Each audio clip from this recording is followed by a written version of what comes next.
안녕하십니까. 영어 단어 암기형입니다. 2024년 8월 24일 오늘의 단어는 density입니다.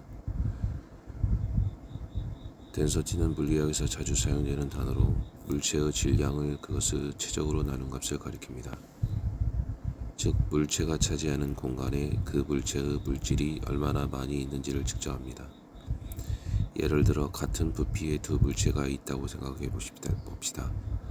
하나는 철로 만들어져 있고 다른 하나는 플라스틱으로 만들어져 있다면 철로 만들어진 물체가 더 무겁겠죠.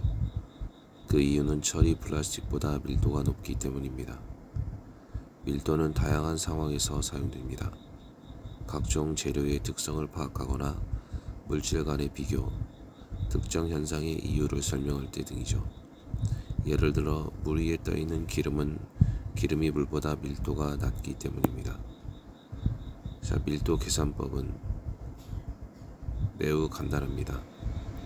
밀도는 물체의 질량을 그것의 부피로 나눈 값입니다.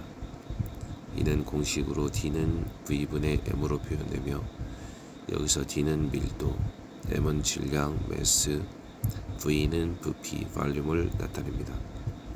그런데 밀도 계산 시에는 사용되는 단위에 주의해야 합니다. 질량의 단위와 부피의 단위가 서로 다르면 밀도를 제대로 계산할 수 없기 때문입니다. 예를 들어 질량을 킬로그램으로 부피를 세제곱미터로 표현하면 밀도의 단위는 세제곱미터분의 킬로미터가 됩니다. 밀도와 물체의 특성 관련된 질문. 자, 밀도는 물질의 중요한 물리적 특성으로 물체의 부피 대비 질량의 비율로 정의됩니다.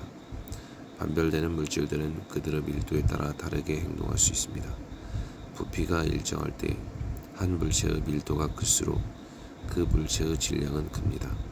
즉 밀도가 높은 물체일수록 같은 부피에서 더 무거운 물체를 가리킵니다. 밀도는 물체가 얼마나 떠 있는지 혹은 가라앉는지에 영향을 미치기도 합니다. 물체의 무게는 물속에서 감소하고 그 감소된 무게의 크기는 물체가 물에 잠긴 부피, 즉 물체가 밀어낸 물의 양에 따라 달라집니다.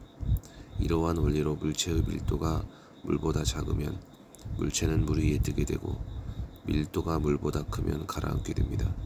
따라서 밀도는 물질의 특성을 이해하고 예측하는 데 중요한 역할을 합니다.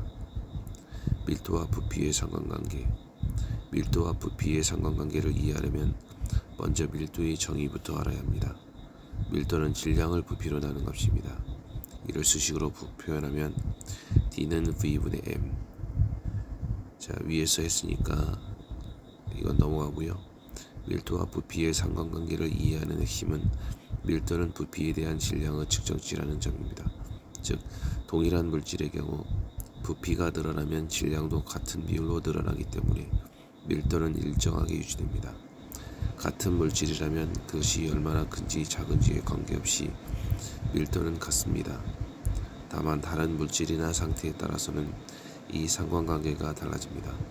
예를 들어 가스의 경우 온도나 압력 변화에 의해 부피가 변경되면 그에 따라 질량도 변경되기 때문에 밀도가 달라집니다. 고체나 액체의 경우 구성 물질에 따라 밀도가 다르며 일반적으로 부피가 늘어나면 그에 비례해 질량도 증가하므로 밀도는 변하지 않습니다. 하지만 물체가 압축되어 부피가 줄어들면 같은 질량의 물질이 더 작은 공간에 놓이게 되므로 밀도는 증가합니다.